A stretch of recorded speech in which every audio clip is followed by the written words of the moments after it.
এশিয়ার শীর্ষ ধনী ভারতের ধনকুবের মুকেশ আম্বানির ছোট ছেলে অনন্ত আম্বানির বিয়ে আগামী মাসেই। ছেলের প্রি ওয়েডিং এর অংশ হিসেবে সমাজের দরিদ্র শ্রেণীর যুবক যুবতীর গণবিবাহের আয়োজন করেছেন নীতা ও মুকেশ আম্বানি। হিন্দুস্তান টাইমসের প্রতিবেদন অনুযায়ী 2 জুলাই বিকেল 4:30 থেকে এই গণবিবাহের আসর বসবে পালগড়ের স্বামী বিবেকানন্দ বিদ্যা মন্দিরে।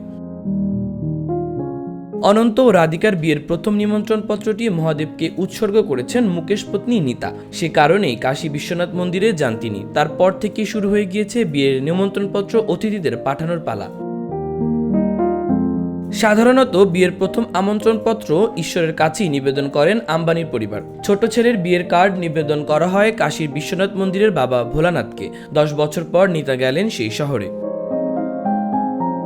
ইতোমধ্যেই সোশ্যাল মিডিয়ায় ভাইরাল অনন্ত আম্বানি ও রাধিকা মার্চেন্টের বিয়ের আমন্ত্রণের বক্স। বেশ কিছু রাজনৈতিক নেতা ও বলিউডের তারকার কাছে পৌঁছে গিয়েছে আমন্ত্রণ। লাল রঙের বক্সের মধ্যে রয়েছে রূপোর একটি ছোট্ট মন্দির। তার চারদিকে রয়েছে 4টি সোনালী মূর্তি।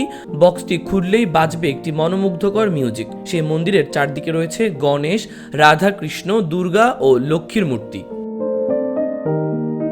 শুধুমাত্র মন্দিরই নয়, এই বক্সের মধ্যে অতিথিদের জন্য রয়েছে আরও অনেক উপহার। বক্সে রয়েছে একটি সাদা কাপড়ের উপর ফ্লোরাল ডিজাইন, সেখানে লেখা AR। আমন্ত্রণ বক্সে রয়েছে একটি বেগুনি রঙের শাল এবং মিষ্টি। হিন্দু রীতি মেনেই 7 পাকে বাঁধা পড়বেন অনন্ত ও রাধিকা। ধনকুবের মুকেশ আম্বানির ছোট ছেলে অনন্ত আম্বানি ও শিল্পপতি বীরেন মার্চেন্টের মেয়ে রাধিকার বিয়ে। 12 জুলাই বিয়ে করবেন আর 13 জুলাই শুভ আশীর্বাদ। শেষ দিন তথা 14 জুলাই থাকবে মঙ্গল উৎসব, যা তাদের ওয়েডিং রিসেপশন। 3 দিন ব্যাপী চলবে তাদের বিয়ের পর্ব। মাহবুবুর রহমান ইমন, খবর সংযোগ।